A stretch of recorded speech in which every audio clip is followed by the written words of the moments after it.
A very good morning to all seniors and colleagues present here. I, along with my fellow ophthalmologists, we are going to try and acquaint the general ophthalmologist with the various specialized maps and charts that we see in the field of ophthalmology. So hopefully by the end of our talk, we should all have a rough idea about how to read the chart, and we don't need to click pictures and send them on WhatsApp to our colleagues from certain subspecialties. Since the introductions have already been done, I will start with my talk, wherein I will be talking about how to report a Humphrey visual field printout. I have no financial interest to declare, and this is what I will be covering during the course of my talk. Now, what are visual fields? It is the entire area that can be seen when the eye is fixed at a straight point and can be measured by a technique called perimetry. The most common parameters that we know of today are the kinetic and the static parameters, of which the static parameters are the more commonly used ones. These work on the principle of measuring threshold. What is threshold? It is the minimum stimulus which can be detected at a retinal point. This can be measured in both decibels and apostips, with decibel being the unit for retinal sensitivity and apostips being the unit for the intensity of the stimulus. So, needless to say, as the retinal sensitivity goes up, the requirement for stimulus intensity goes down. So, this is a very important concept to understand. So, we measure the threshold values at every point on the retina to see if there is a visual field effect. The most commonly used static parameters as of today in India are the Humphrey and the Octopus parameters, of which Humphrey is the gold standard, and that is why I have concentrated my talk on this. Before we start reporting a test, we need to know how to order a test. So when we tell the parametrist, we need to tell them the strategy to be used. Full threshold and CETA should be the most commonly used strategies, with CETA fast and faster keep being reserved for very old patients or very young patients wherein the attention span may be shorter. SWAP is used for detecting early glaucomatous changes. After that, we need to tell the parametrist the kind of program that we want to be done. This depends on the kind of visual field effect that we're expecting and the area that we want to test. So a 30-2 field tests the central 30 degree of the field. A 24-2 will test the central 24 degrees. A 10-2 will test the central 10 degrees. And the macular protocol will test only the central 5 degrees of the visual field. Unless we mention the stimulus size and color, the default that is done is using a Goldman size 3 white color stimulus. And if the patient's vision is very poor, or if we are doing a swap analysis, then a stimulus size 5 is used. Now, this is what the printout looks like. I've divided it into 9 different zones, and I'll be talking about every zone separately. Now, the first zone covers the patient details and the test details. So here, we start with the name and the ID of the patient for proper identification. The next, always make sure the correct eye has been tested. Then age is important for proper comparison with the normative data, and also because after the age of 20 years, there's a 1 decibel depreciation in the threshold values for every 10 years. Pupil diameter is very important and should be between 3 and 5 millimeters. Anything less than that can cause edge defects or can cause a generalized depression of sensitivity. Visual acuity should be recorded, and any refractive error should be corrected. After that, we look at the test details, wherein we see the strategy that has been used, the program that has been used, and the stimulus size and color. Zone 2 covers the reliability indices, wherein we check the foveal threshold. Now, if the patient's vision is good, but the foveal threshold is poor, that could be because of a macular disease. And if the patient's vision is poor with a good foveal threshold, then there's a refractive error that needs to be corrected. Fixation losses of up to 20% are considered permissible, and false positive and negative errors of up to 15% are considered permissible with the CETA test, and up to 33% are permissible with the full threshold test. Zone 3 shows us the raw numeric sensitivities at all points, which are then plotted to give us the grayscale image, which shows us a general trend. Never use this for the purpose of diagnosis, but this can be used to explain it to the patient.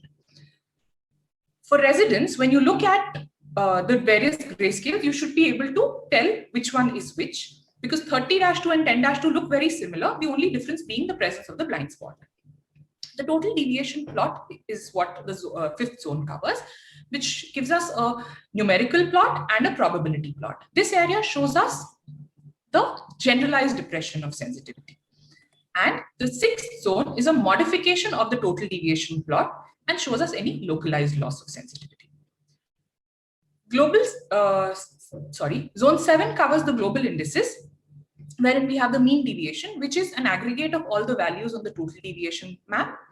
The pattern deviation, which gives us tells us about any change in the contour of the hill of vision. So mean deviation tells us about any generalized depression, and pattern standard deviation tells us about any localized depression.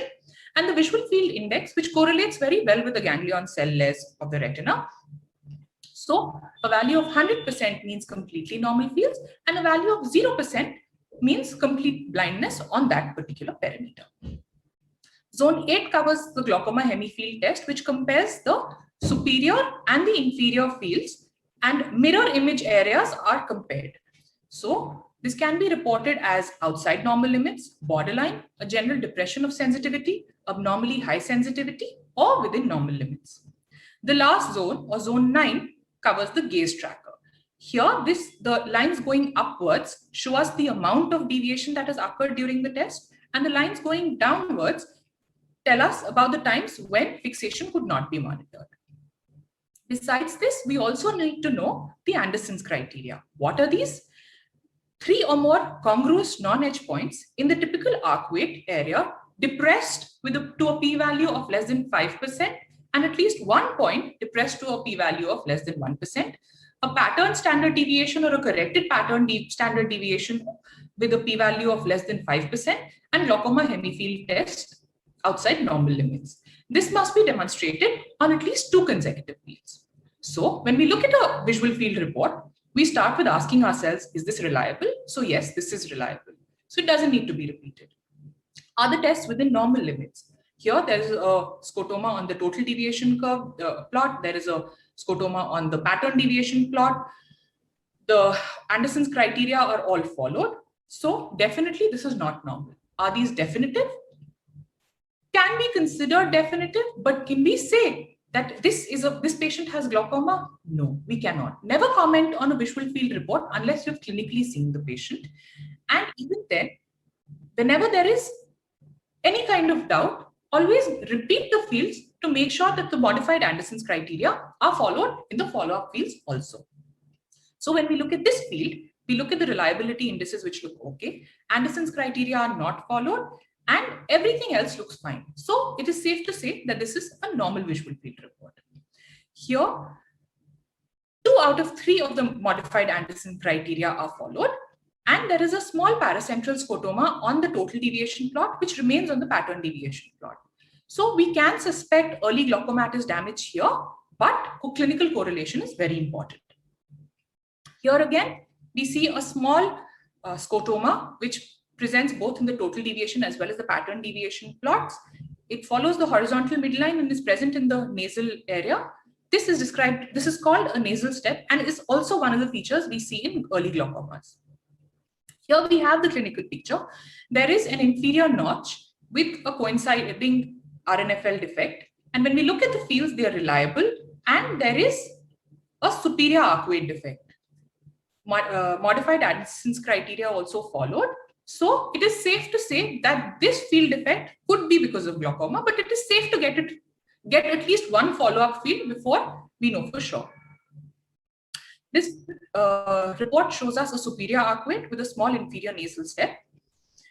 Here, in this, we see a superior arc weight defect with a small area of sparing in the temporal region. This again is very typical of glaucomas. Here, there is a double arc weight scotoma. Why have we called it an advanced double arc weight? Because the scotoma is coming very close to the point of fixation. Now, this is what is important to remember. Never comment on fixation on a 30-2 or a 24-2 field. Always make sure you get a 10-2 field. So here, we thought that fixation was involved, but when a 10-2 field was done for the same patient, we realized that fixation has been spared. Another method to check for fixation, to check whether there is a macular split or not, is by getting a macular threshold done. Here, if one of the 4 central points is a single digit number, as is seen here, with at least one adjacent value of 0, we can safely say that there is a split fixation. When you split fixation on a stimulus 3 test, repeat the test with a stimulus size 5. Why is this important? To explain the prognosis to the patient, or before surgery to prognosticate for your own self. Here there is a bad total deviation plot which has progressed with time, but the pattern deviation plot remains normal. And the patient is 79 years old. So this is probably because of a progressing cataract. In this image, the patient underwent cataract surgery and there was an improvement in the total deviation plot with no change in the pattern deviation plot, which probably was because he had a coexisting glaucoma along with the cataract. Coming next to neurological fields, patients with optic neuritis typically present with central or centrocecal scotomas. In optic disc edema, depending on the stage at which visual fields are done, you can have an enlargement of the blind spot, you can have a large nasal defect, you can have generalized constriction of the field or severely depressed fields, as we see here. Chiasmal lesions typically give rise to bitemporal hemianopias. Once we go posterior to the chiasma, the lesions that we get are homonymous in nature. And the more posterior that we go, the more congruous these become. So the more posterior that we go, the more similar they look on both sides. So temporal lobe lesion typically gives rise to a pie in the sky appearance, and a parietal lobe lesion gives rise to a pie in floor appearance. And as I mentioned earlier, a visual cortex lesion will give rise to a homonymous hemianopia.